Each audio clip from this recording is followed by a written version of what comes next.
ఇటేమావా ఒక్కొక్క సినిమాలో హీరోతో సమానంగా ఉండే పాత్రల్ని, కానీ ఈ సినిమాలో చూస్తే అక్కడక్కడ మెరుపు తీగలాగా అచ్చిపోతా అంటావు.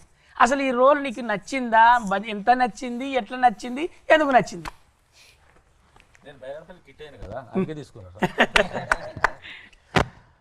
నేను లేట్గా నాకు అవకాశం వచ్చినా కూడా సినిమాలో ఆ కథలో ఒక క్యారెక్టర్ హిట్ అయ్యే పాత్ర చాలా ఇంపార్టెంట్ కాబట్టి ఆ లిమిటెడ్ డ్యూరేషన్ అయినా కూడా ఒక ప్రధానమైనటువంటి భూమిక పోషించే పాత్ర కాబట్టి అది నాకు ఇవ్వడం నాకు చాలా సంతోషంగా ఇచ్చినందుకు నిర్మాత గారికి, దర్శకులకి, అందరికీ, టీం అందరికీ కూడా ధన్యవాదాలు తెలుపుకుంటున్నాను. నా శక్తి మేరకు ఆ కిట్టే పాత్రను అర్థం చేసుకున్నాను. ఎంతవరకు నా పరిధి మేరకు నటించాలో చేశాను. థియేటర్లో కూడా మంచిగా పోపు వేసినప్పుడు అది కూరని తండినాక పోపు ఎంత అవసరమో అంత ఉన్నది ఇది. Thank you. ఇంకోటి ఏంటంటే చాలా ఆడియన్స్లో బెస్ట్ కామెంట్ ఏంటిదంటే చంద్రకళను లాస్ట్లో అట్లా వదిలేయకుండా ఉండనే అన్నాడు ఒకడు. ఆమె వదిలేసి వెళ్ళిపోతుంటారు కదా ఇద్దరు, హగ్గు ఇచ్చి వెళ్ళిపోతుంటారు కదా, అప్ప వెనకగత్త మంచిగా ఉండే అట్లాంటి ఎమోషనల్. సహజంగా మనం బయట చూసినా కూడా 90% ప్రేమ కథలు మొదలయ్యేలోకి అయిపోతాయి. అప్పుడే ఆ ప్రేమకు విలువ ఉంటుంది. వాళ్ళ స్టార్ట్ అయ్యే లోపు సినిమాలో విడిపోతారు. అదే ఆ పెయిన్ ఎక్కువ. నిజంగా జరిగేదే అది, బయట ప్రేమలో జరిగేది అదే. చిన్నప్పుడు మనము ఇంటర్మీడియట్ అది కాలేజీలో ఉన్నప్పుడు ఎంతో మంది తోటి క్రష్ ఉంటుంది, మంచిగా కనెక్ట్ అవుతుంది అనేసరికి అది చాలా హార్ట్ బ్రేకింగ్ ఉంటుంది కదా.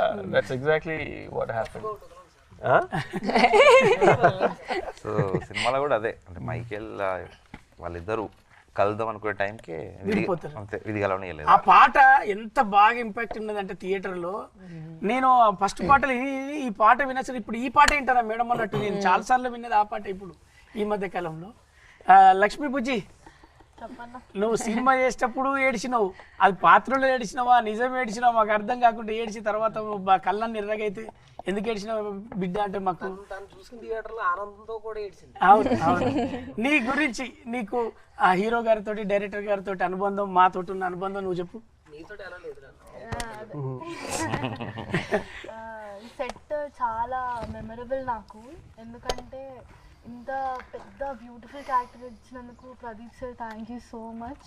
ఎందుకంటే మీకు ఇంకా చాలా మందిని చూసుంటారు, కానీ నన్ను పెట్టుకున్నారంటే నాలో ఉన్న టాలెంట్ని గుర్తించారు అనుకుంటున్నాను. అండ్ అప్పుడు అయితే నా సీన్స్ అప్పుడు అంత పర్ఫెక్ట్గా ఏడ్చింది అయితే నా చుట్టూ ఉన్న వాళ్ళ వల్లనే.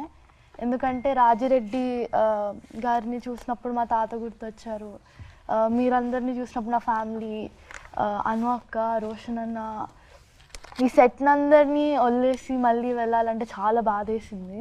ఆ బాధతోనే ఆ ఏడుపు అంత ఎమోషన్ అంత వచ్చింది. అండ్ రోషన్ అన్న, అను అక్క ఉన్న ప్రతిసారి ఇట్ వాజ్ ఆల్వేస్ ఫన్. మీరందరితో సెట్ ఎప్పుడు ఏదో హడావిడి చేసేయాలి అన్నట్టు ఎప్పుడు లేకుండే, ఎప్పుడైనా ప్రశాంతంగా నిదానంగా ప్రధానంగా జరుగుతుండే. చాలా హ్యాపీగా స్మూత్గా వెళ్ళిన ఒక లైఫ్లో ఒక వెరీ బ్యూటిఫుల్ పార్ట్ ఇది నాకు.